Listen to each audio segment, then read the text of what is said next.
then after the marks are released to you, I will also provide you with a link to a recording where I give full feedback on assignment 1. I'll go over each question in the recording and give the model answer. But with regard to assignment 1, I'm still marking, but yeah, we're getting there. I'm heading towards the end of the marking now with assignment 1, okay? So for you now as well, I know obviously you want the mark for assignment 1, but is it bad that it needs to go to national? No, that's it. Gaston is asking, is it bad? No, that's the normal procedure, because I capture the marks and I send it to them, and they then verify it and release it, because that's the people who release the marks. Not bad, okay? Are you fishing to find out how you guys have done so far? But yeah, that remains to be seen, okay? But we're looking towards assignment 2. I did send because these assignments for business law are due quite early in the semester. I sent out I sent out an announcement letting you guys know that the NSS recording is available on the YouTube channel for assignment 2. Okay, so you might be looking at me thinking, are you crazy, woman? Because assignment 1's marks is not even out yet. But the reality of it is, if I'm looking at it, is in about 3 weeks' time that assignment 2 is due again. So I did send out an announcement letting you guys know that the NSS recording for assignment 2 is available on the YouTube channel.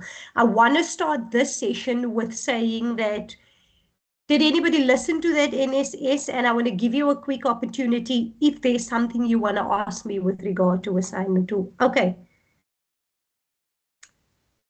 Gaston says he watched the video today. VC wants us to tank this semester. We really don't. All the subjects are on top of each other. Okay, you under duress and under stress. Yeah, look, that's why I'm saying to you the NSS recording is released.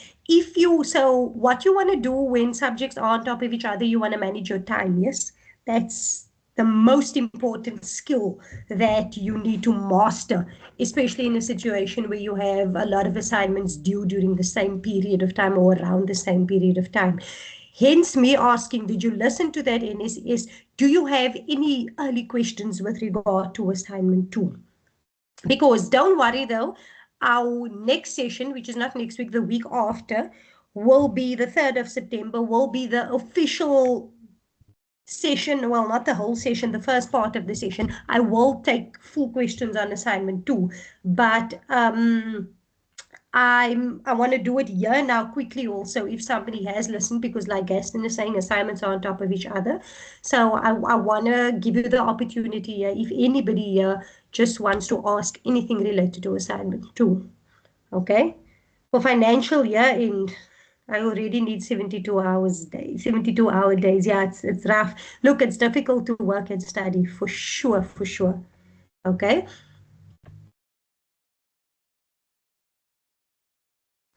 Okay, yeah, Gaston, busy with risk. Hectic. It's not easy. So there's no questions from you guys with regard to assignment 2. Like I said, this is not that official session where the first period of the session is dedicated to a Q&A based on the NSS. But I wanted to do it in case anybody listened to the NSS early and had a question or two.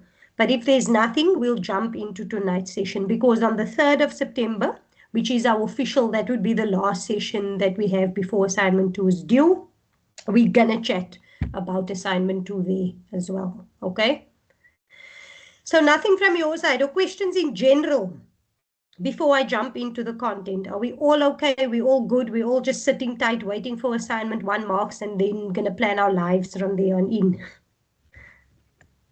We all okay? Give me a thumbs up at least, guys, or just some kind of indication you're there, you're fine, you're listening. We all good? Okay, thank you, Lesedi. Lesedi is good. Michael, you there? Muketsi, Layla. Gaston is taking it one day at a time. It's a good way to go about it. Okay, Muketsi is all good. Cool. So let me quickly share my screen with you. And I just want to show you, as I mentioned in the announcement, that we are gonna look at Learning Unit 4, or we're gonna deal with Learning Unit 4 today, okay? Which is formalities. So Learning Unit 4, I'm just gonna share my screen with you. And then we're gonna go here.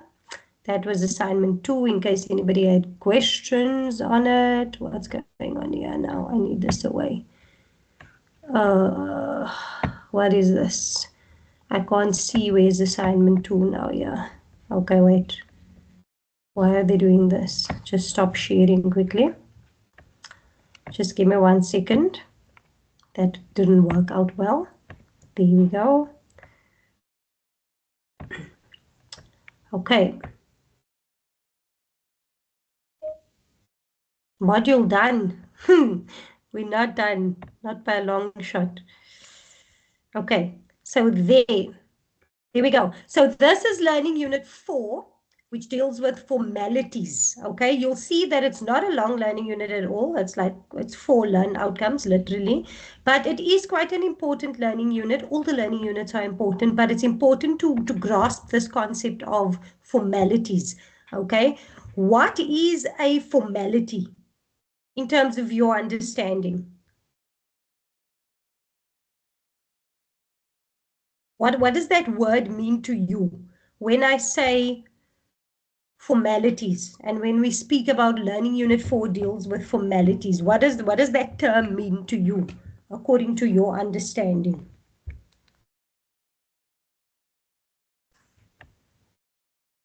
What are you guys thinking when you hear the word formalities? Are all the formalities done? Usually, apparently not manners. No, formalities. Paperwork. Okay, so Gaston is thinking paperwork. Yeah, you can link up that word with paperwork, thinking, you just got to go through all these formalities, right? Anybody, sorry, anybody else? What are you guys thinking when you hear the term formalities? What is the thoughts there? So Learning Unit 4 deals with formalities. What are we thinking?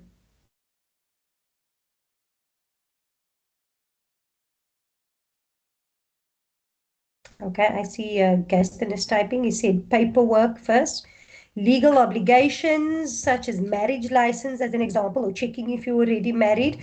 Muketsi says it's a written contract. So Muketsi, it kind of forms part of a written contract, right? And the word legal obligations, as Gaston is saying there, that kind of links up to what a formality is. So it is about a contract, or it relates to a contract. And obviously this module is all about contract law.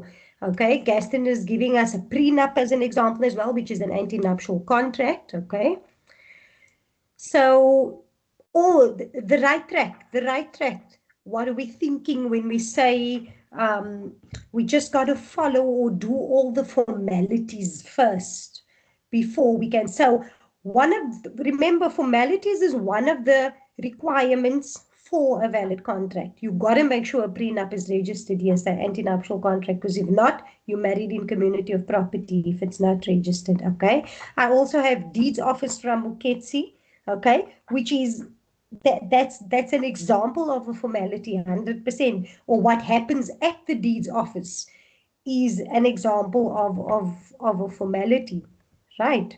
So there we getting the idea, or we moving towards the right idea in terms of what a formality in terms of contract law exactly is, right? So remember, like I said, it is one of the requirements for a valid contract. It is a requirement for a valid contract, and as we know, of all the requirements for a valid contract, if one of them are not met, the contract can be considered void. Okay, I also have from Gaston related to property sale, compliance certificates, closing accounts, etc. Okay, so all of these can be considered formalities that falls under Learning Unit 4. So you'll see there in the learn outcomes, and you see the prescribed material, you find it all under chapter 7 in your textbook. But there's three main types of formalities that most often apply to contracts. That's learn outcomes 1. You've got to be able to explain those three formalities. Apply the legal principles governing the three types of formalities with which contract must comply under statute to a set of facts. So these three types of formalities, you must be able to apply to a set of facts. And then explain how formalities agreed to by the contracting parties may be required in order for a contract to be enforceable. And then lastly, explain the effect of the Electronic Communications and Transactions Act as it pertains to the formality requirement that a contract must be in writing to be valid. So here, we're also going to look at the ECT Act. So that's electronic communications and how that relates to formalities. Okay, so let's have a quick look. Learning Unit 4, Formalities. I know I only put up the slides up until Learning Unit 3. The next 3 learning units, or the next 4 rather, I'm going to put up 4, 5, 6, 7, because that relates to assignment 2. I will put it up soon for you guys on ARC. And remember, I put it up under each learning unit. On ARC, under content, under each learning unit, you'll see a folder named lecturer slides. Right. So formalities. So for a formality is kind of the form. When it relates to contract law, we're talking like it is a form that the contract needs to take. Because if we say that the contract needs to first comply with certain formalities, we're saying that in order for the contract to be considered valid, it needs to take a certain form, or it needs to comply with a certain formality before it can be considered valid. So we start with the general rule. We know that contracts can be written or verbal, or even tacit. When we say tacit, it's implied by people's behavior.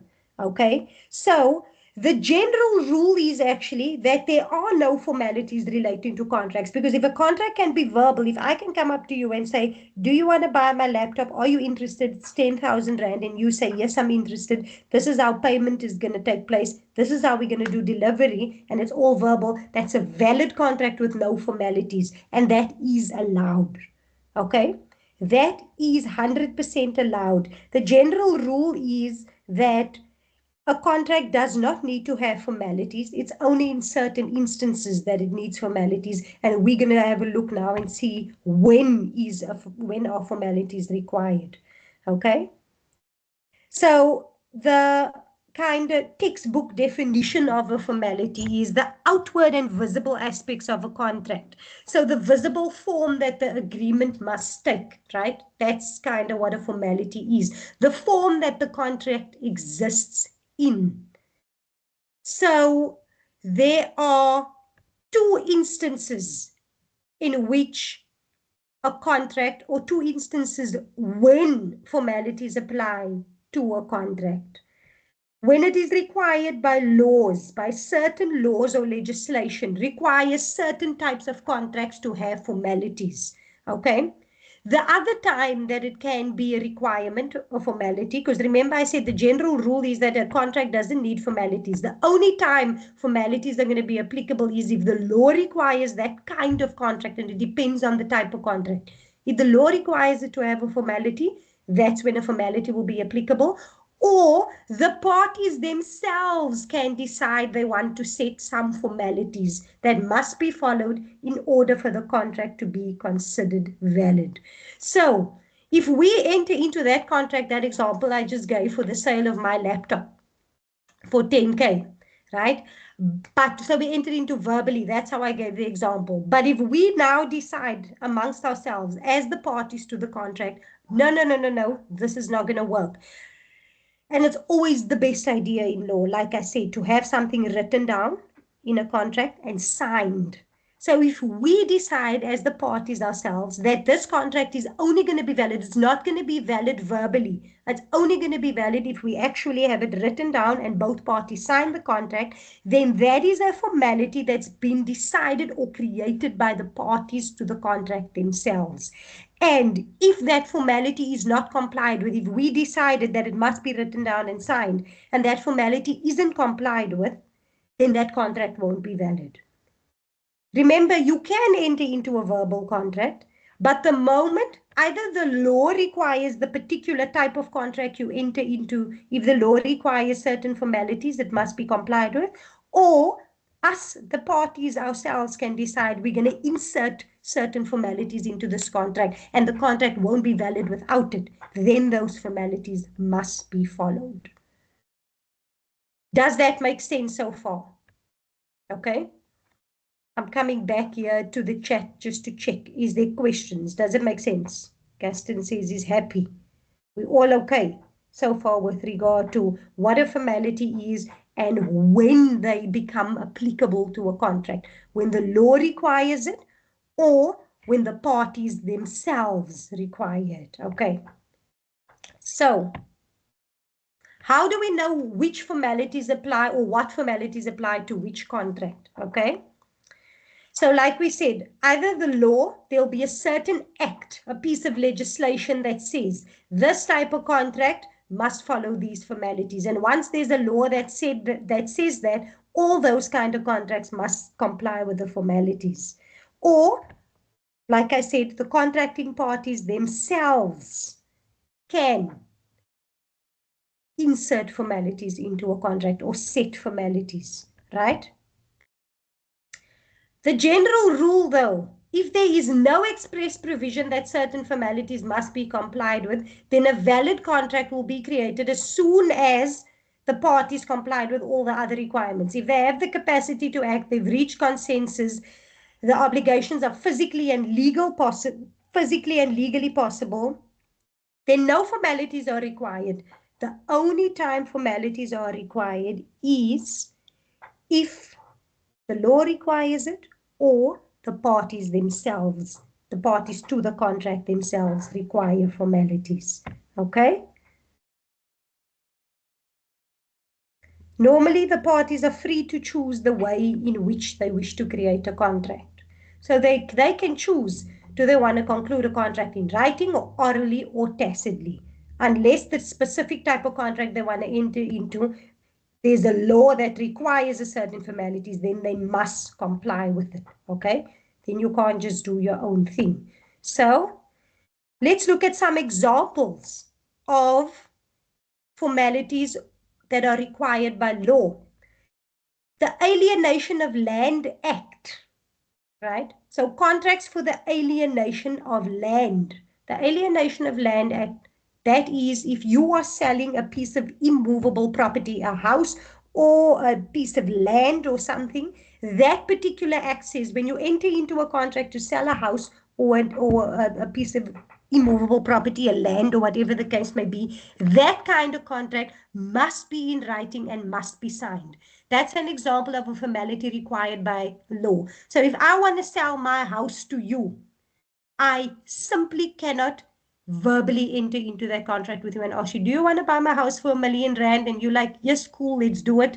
I'm going to pay the money into your account and then I'm going to come fetch the keys and it will be registered in the deeds office. That's not how that works. The Alienation of Land Act, which is a law, a piece of legislation, requires that whenever you sell a house or a piece of land, you must put such a contract in writing. It must be signed and it must be registered at the deeds office for the transfer to take place. Formalities required by law, that one. So contracts for the alienation of land, the Alienation of Land Act 68 of 1981, must be in writing, signed by both parties. So, if you do not comply with these formalities when you sell a house or a piece of land, that contract will not be valid unless it's in writing and signed. It's an example of a formality required by law. Another example of a formality that's required by law. The Deeds Registries Act with regard to Gaston just spoke earlier about an antenuptial contract. So an antenuptial contract, a contract that you enter into before you get married, if you wish for your marriage to be out of community of property, meaning separate estates. You want your assets separated. You don't want to be liable for your spouse's debts, and you don't want your spouse liable for your debts. And you also kind of want to hold your own assets, and your assets is all in your name. You want to be married completely out of community of property. You enter into this anti-nuptial contract. It's a contract. But the Deeds Registries Act says, firstly, an antenuptial contract must be registered within 3 months of the marriage. Okay, so you have until 3 months after the date of the marriage to register the ANC, and this is a formality required by law, by the i.e. the Deeds Registries Act. Okay, so if you don't do it, your marriage won't be considered out of community of property. Then you're kind of going to be seen as married in community of property, and third parties, the creditors, can then come for you for your spouse's debts, for example, because then you're going to be seen as married in community of property. Okay. Gaston just put up the Alienation of Land Act for us there as well. Oh, the system booted you. Did you get kicked out? Sorry. But yeah, the Alienation of Land Act is an example of a formality required by law, as well as the Deeds Registries Act. Okay. I just want to come back and see. I see Gaston is typing. Heard some layers forget to register the ANC, caused plenty issues. Yeah, that's literally a formality, a requirement by law. If you don't register the ANC, your marriage is not going to be considered. Oh, you meant lawyers, yeah. Some lawyers forget to register it. Oh, that's horrible. Because then the parties are then considered, in terms of the law, they are then seen as married in community of property, which is obviously something they didn't want if they entered into an antenuptial contract. So contracts of suretyship. What is a contract of suretyship? Let's go back here. To your understanding, what is a contract of suretyship? Because it's another example of a type of contract where the law requires certain formalities. What is a contract of suretyship in terms of your understanding?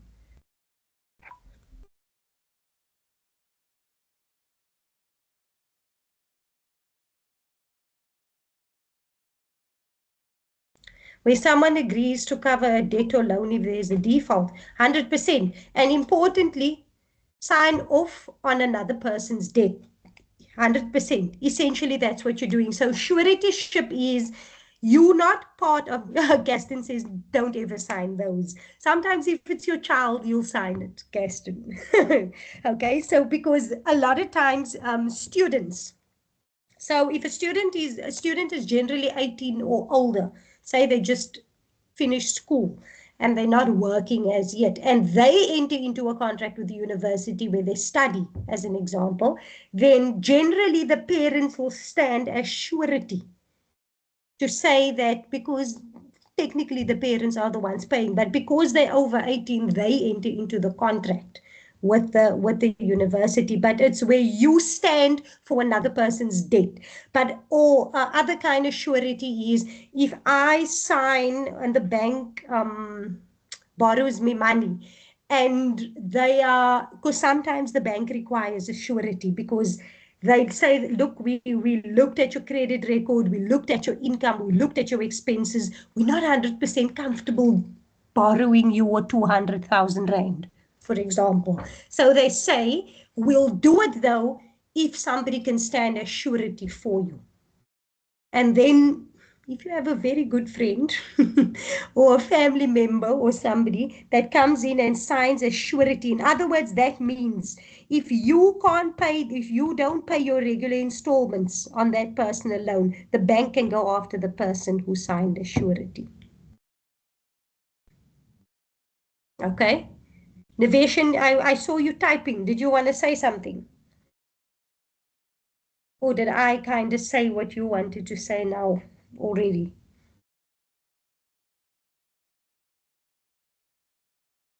Okay, let us know your thoughts here. Give us your thoughts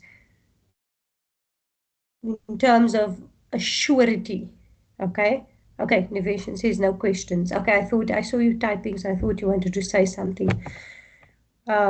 So, a contract of suretyship, the General Law Amendment Act 50 of 1956, which is a piece of legislation, this piece of legislation says, again, that a contract of suretyship is only valid if it is in writing and signed by the surety.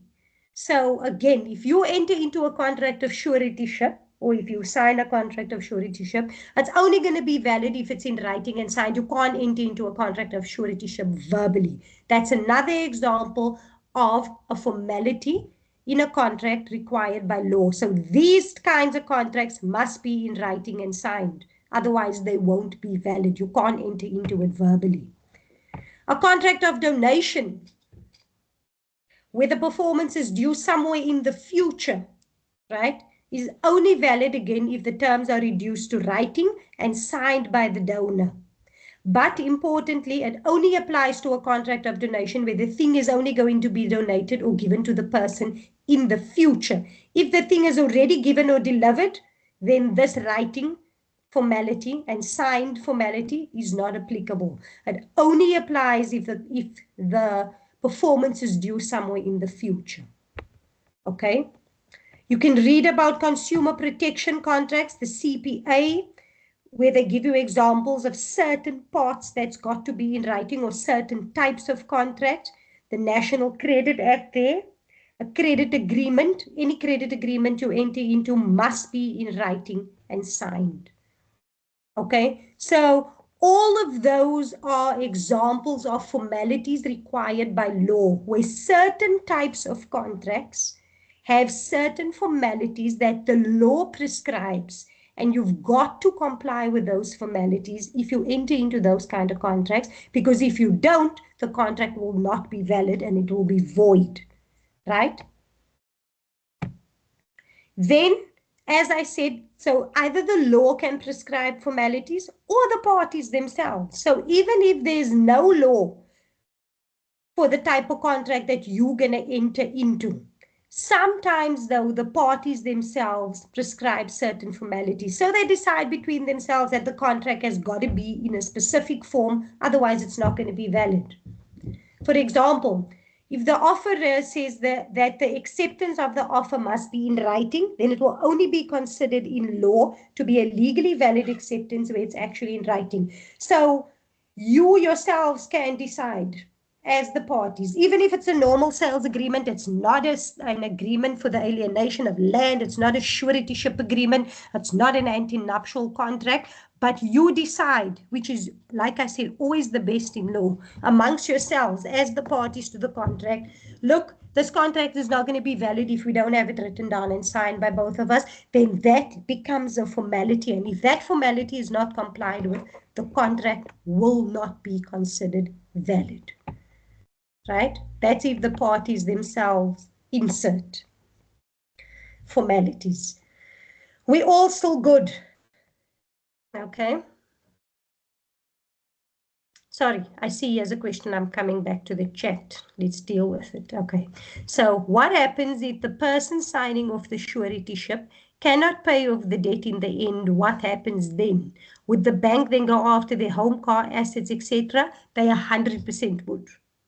Because if they can't get their money from the original person they loaned the money to and you signed a surety, they are then entitled to go after any of your assets between the original person and the surety. They can then get judgment against you and take legal action and go after your home and assets. Okay? Gaston says, like I said, don't sign. Love will make you do stupid things. Yeah. Okay, that's if you're married out of community of property. Because remember, if you're married to somebody in community of property and they go make a personal loan and they can't pay, it's as good as your loan. Because when you're married in community of property, you have one estate, a joint estate, we call it. You'll see there under contractual capacity in Learning Unit 2, where you should have looked at that, how marriage, and specifically a marriage in community of property, affects your contractual capacity. Because when you're married in community of property, then you have a joint estate. But prenup, they can't touch anything. Yeah, if you're married out of community of property, and that's the importance of being married either in or out of community of property. Because when you're married out of community of property and your spouse goes out and they make a loan and they can't pay it back, that bank cannot touch you because your estates are separate. It's not a joint estate. Okay? That's not the default in South African law, Gaston. The default is is that if you get married, yeah, I hear you saying it should be. The default is if you get married without an antenuptial contract, your marriage is automatically in community of property. You have to enter into that ANC if you want to be married out of community of property. Okay. So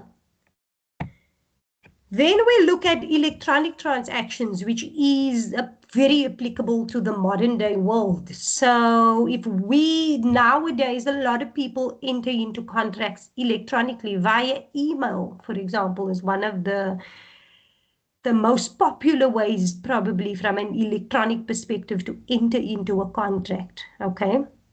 So if a certain contract, or if, say, the parties decide amongst themselves that they're gonna prescribe a formality, and they say that we're gonna enter into a contract, but the contract has got to be in writing and signed. If we enter into that contract electronically, let me get your thoughts, say via email, online somehow, and we say, look, it's got to be in writing and signed. So I type it out online and I sign it. I sign my name at the bottom. I send it via email to you, and you sign it at the bottom and you send it back to me. Does that comply with the requirement of a contract being in writing and signed? Because if we decided this contract has got to be in writing and signed, does a typed version of it electronically, does that comply with that requirement of being in writing? And does an electronic signature comply with the signature requirement? What are your thoughts on that? Okay, Mercedes says yes, it does. Okay. Gaston says mostly. Why mostly? What do you mean mostly? What does mostly mean?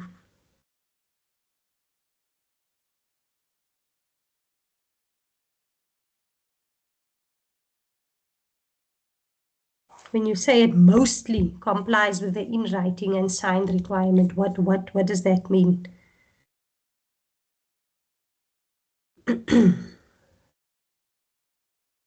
Because in the modern day and age, a lot of contracts are concluded online.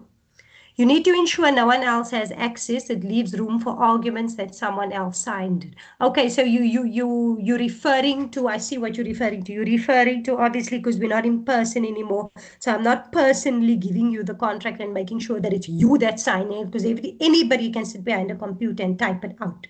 Okay, yeah, no, I hear you. But in terms of the question of, would it then, if it's electronically entered into, would it comply with an in writing and signature formality, if there is such a formality? The short answer is yes, because in terms of this piece of legislation, the Electronic Communications and Transactions Act says that data messages or electronic messages are recognized as writing, but only if the document or information is accessible for future use. So you kind of got to save it somewhere and then be able to pull it again if we need to pull that contract. Okay.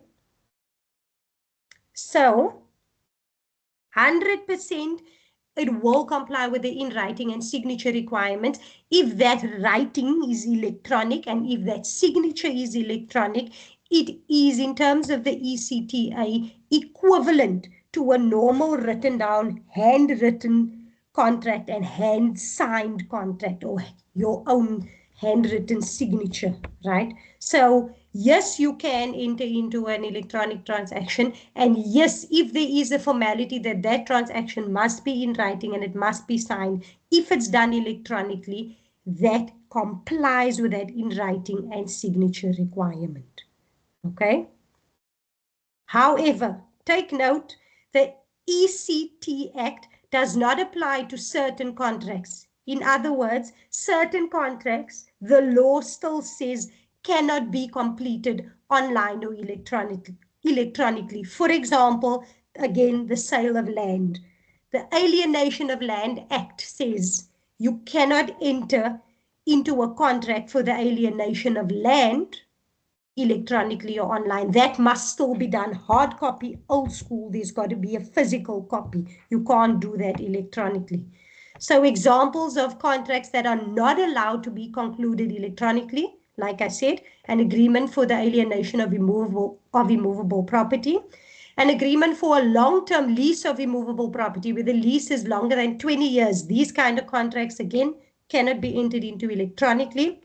This last two is kind of outdated because nobody really uses bills of exchange anymore. But a will, the execution, retention, and presentation of a will or codicil, that kind of thing cannot be completed online. A will you must sign. It can't be an electronic signature, okay? And then a bill of exchange, which is a check. In other words, the execution of a bill of exchange, that kind of contract, can't be completed electronically. But other contracts can be. And then in terms of a signature, we discussed that the ECT Act says that an electronic signature can legally fulfill the same function as a traditional handwritten signature. Okay, what is it? What is an electronic signature?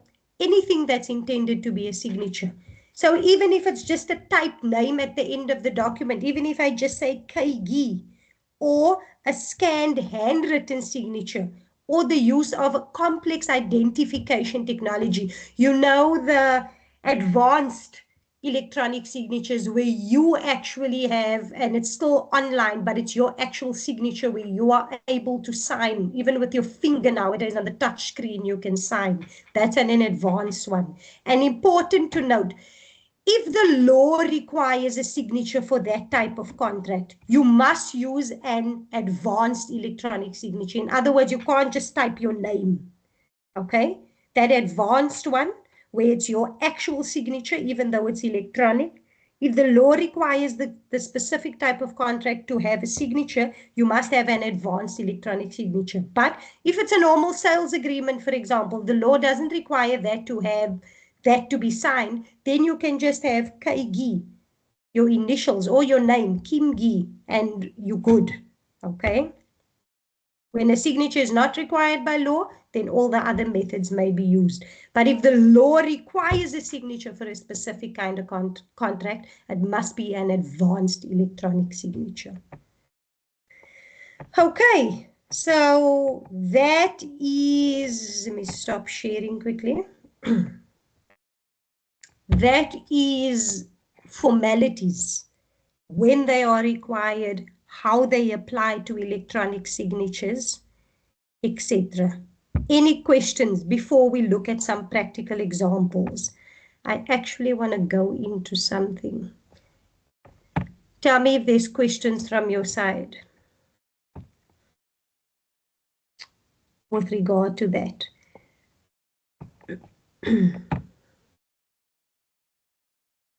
We all more or less understand. Like I said, I'm going to share these slides with you guys on ARC.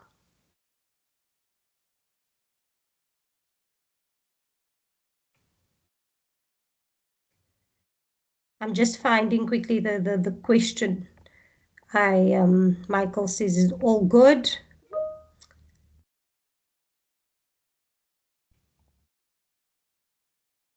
That I want us to look at. There. Okay.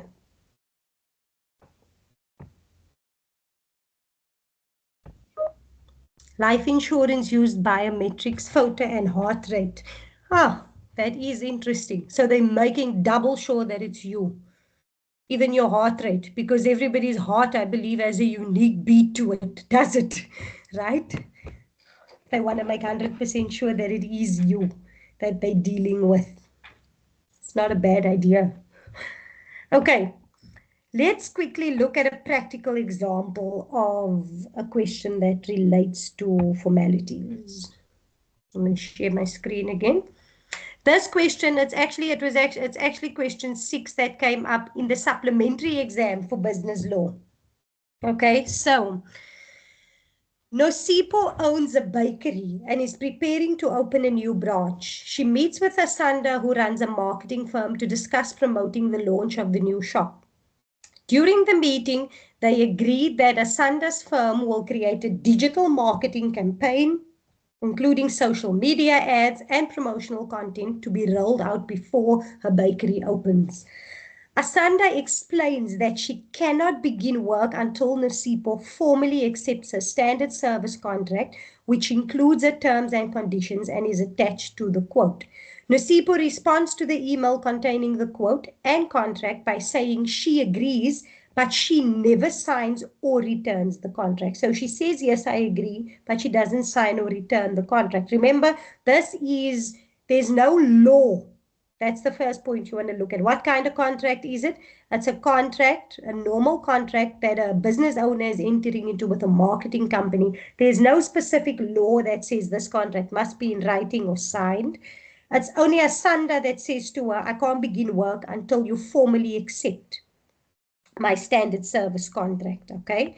She then doesn't sign it. She says, okay, I understand, but she agrees, but she doesn't sign or return the contract. On the day the campaign was supposed to launch, Nasipo contacts Asanda to ask when the marketing materials will go live. Asanda replies that because she never received the signed contract, her team did not begin any work on the project. For 10 marks, write a short note to explain to Nosipo the following: the formalities for a contract, on the enforceability of a contract, the effect of agreement on formalities and why would parties choose to do this, and advise Nosipo on whether she had a valid contract with Asanda or not. Okay, so I'm just going to go back up. Asanda says, I can't begin work until you formally accept my standard service. She responds to the email and say, okay, I agree, but she never signs the contract and she doesn't return it. Is there a valid contract here? And has a formality been created? What are your thoughts? Okay, Gaston's thoughts is bad customer relations, but I want your legal thoughts with regard to formalities. Was a formality created by the parties themselves? Because we know, so when you get a question like this that relates to formalities, you're going to ask yourself two questions. The first question is going to be, you're going to look at the type of contract the parties is entering into. Okay, and then you're going to ask yourself, is there any law that requires certain formalities with regard to that contract? That's the first question. This is a bakery entering into a contract with a marketing firm. There's no law that says, that prescribes formalities for this type of contract, so that's taken care of. The second question you're going to ask yourself is, did the parties themselves insert formalities into the contract? And I think that's the big one here. I'm going to go back to the screen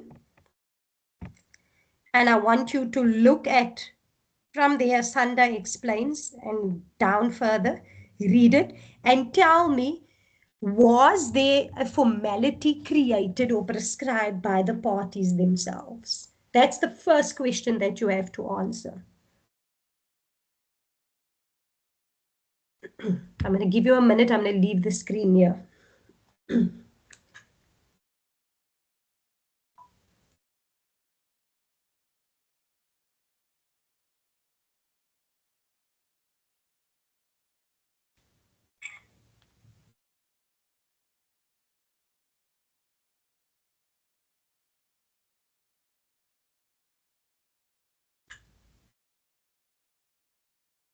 What are our thoughts? Was there formalities created by the parties here? Okay, it could be considered a contract, Gaston says. As she said, she agreed, was very vague but not dismissive, should have followed up. Have this fight with farmers. I said, go ahead, execution team wanted a signed PO. Okay, I'm assuming that that is a personal experience of yours. So you're thinking it could be considered a contract as she said she agreed. Okay. What are the rest of you? What are you guys thinking? Has a formality been created by the parties themselves? By that words that, what is it? What is the lady's name? Was it? By the words that Asanda used. She says, I cannot begin work until you formally accept my standard service contract. And when the time came on the day the campaign was supposed to launch, when Nosipo contacted Asanda to ask when the marketing materials will go live, she said, no, you never signed the contract, so my team didn't begin any work. In other words, because there was no contract, because you never signed it and returned it. What do we think about that? I see some people are typing. Give me your thoughts.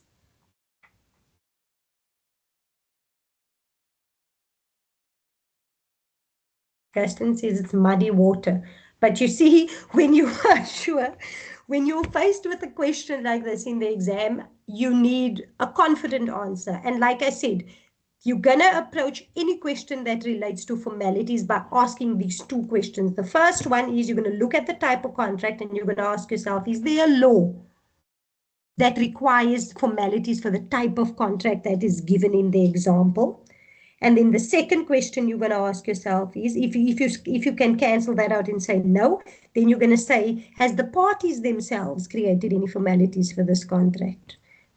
That's the two questions you always got to ask yourself. Okay, Lesedi says yes, but she did not comply, so the contract was not valid. There was no contract. Michael also said yes, there is a formality because she requested formal acceptance to her terms and conditions. Okay, so Lesedi and Michael is on the same page there. They're saying there is no contract because yes, formalities were created when Asanda said, you have got to sign my contract and return it. And because of that formality, if it wasn't complied with, the contract isn't valid. Okay, so that's your thoughts. Gaston says type of contract does not require a formality. Marketer wants a signed copy. Question to ask, is the agreed considered a signature? The main question, no, the agreed can't be considered a signature because there she's just saying, okay, yes, I hear you. So no, the fact that Nosipo just says, okay, yeah, I hear you. I hear what you're saying in your email. That's not a signature. So Lesedi and Michael is therefore no contract, 100%. Lesedi and Michael is correct. So I'm going to go back over here where Asanda says, I can't begin work until you formally accept my standard service contract, which includes the terms and conditions and is attached to the quote.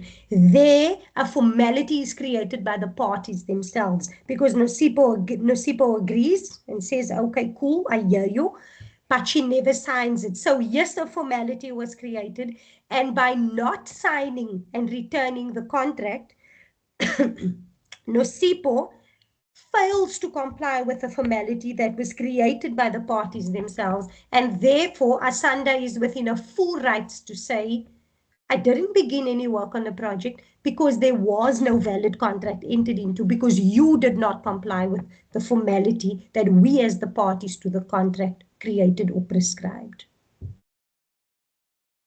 Does that make sense?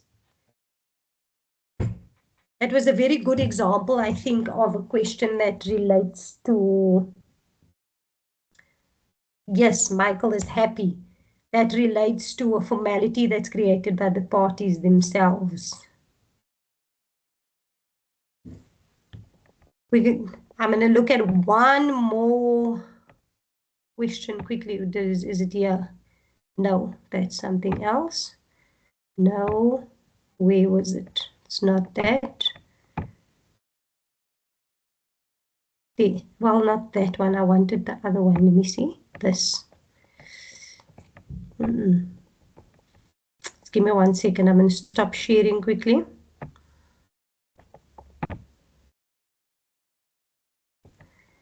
This one. Okay.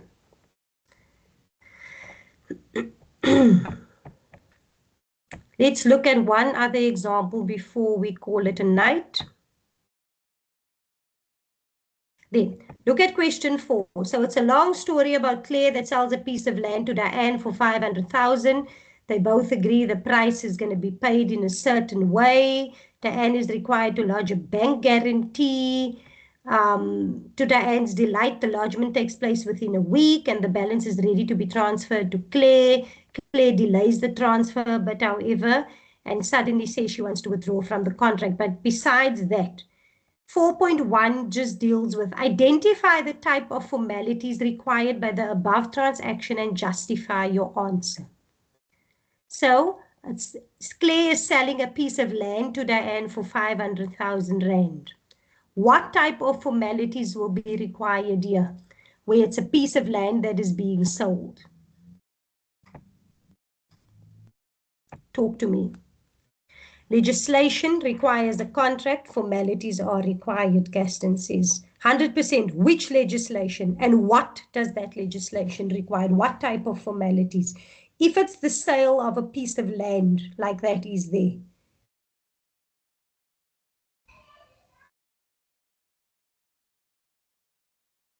The Alienation of Land Act, 100%. So for that question, you're going to say the type of formalities is required, it's formalities required by law. The specific law is the Alienation of Land Act, and that act requires all contracts that's entered into for the sale of land must be in writing and signed by both parties. So the type of formality is a formality required by the law. The specific law is the Alienation of Land Act, and that act requires these types of contract to be in writing and signed by the parties. Okay. Makes sense. So that's an example of, okay, yeah, Gaston put the whole chapter 2 from the Alienation of Land Act. Thank you. Stating that all the requirements, the specific formalities that is required. Okay, should you also not include that it cannot take place online? Look, you could, Michael. You're always going to be guided by your mark allocation. That one was for 3 marks, and they just asked you to identify the type of formalities. So it would have been sufficient if you left out the part of it cannot be entered into online, but it won't hurt if you add it in. Okay? Oh, Gaston, you're saying that's only some of it. But that's an example now of a question that relates to formalities required by law. So that's the lesson on formalities for this evening.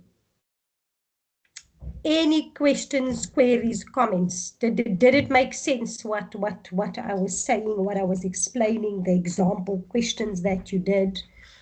All of it. When you just need that 30%, yeah.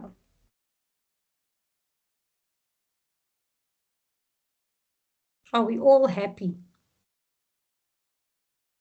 Any questions from your side?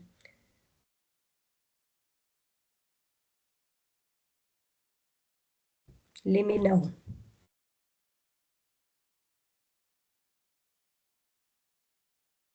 So I also wanted to, happy till the assignment and exam module, Gaston says, that in our next session on the 3rd, like I said, the beginning of that session, the first 15-20 minutes will be dedicated to questions related to assignment 2 and specifically the NSS recording. So please make sure you listen to that NSS recording on assignment 2 before that session so that you can come at me with any questions that you have if you don't understand anything. And then we're also going to cover, I'm going to jump to learning unit 7 in that session because it's relevant for assignment 2. But we're gonna circle back after assignment 2 is done to learning unit 5. Okay, don't think we're just gonna skip it, but that next session, the next live online session on the 3rd, we'll take questions on assignment 2 and the NSS recording, and then also I'm gonna deal and just cover some content in learning unit 7 because it's relevant for assignment 2. Okay, Layla's asking, not related to formalities, but you have any feedback on assignment 1 so far? Okay, so at the start of the session, Layla, I mentioned I am still marking, but the marking should be done by the end of this week. I'm heading towards being done. So by the end of this week, and then it will be sent to national, verified, and released to you. Okay, Gaston is saying there's no trouble. Don't let him scare you. Sending it to national is just routine. Okay, but then I will also, once the marks are released, I will provide you with a video recording, a link to a recording where I provide full feedback on assignment 1 as well for you. But in your individual assignments, you'll also have comments and feedback from me. But yeah, end of this week is what we're looking at for it to be done. Okay. Anything else from you guys? Any other questions or queries before we say our goodbyes?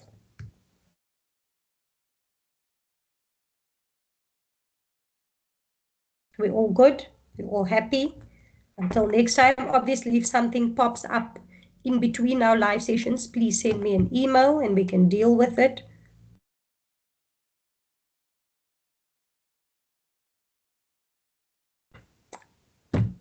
I see some people are typing still, so just giving it a chance there before we officially say good night. Seeing if there's more questions that's going to pop up. Okay, Gaston is just saying, thanks for the session. Good luck with risk, Gaston. Thank you, Michael. And thank you to the rest of you all for joining this evening. Have an awesome evening further. And yeah, we'll chat soon, guys. As always, this recording will be made available to you on the YouTube channel as well. Thanks, everybody. Have an awesome evening. Bye. Bye, Gaston. Okay, Denver, it's fine.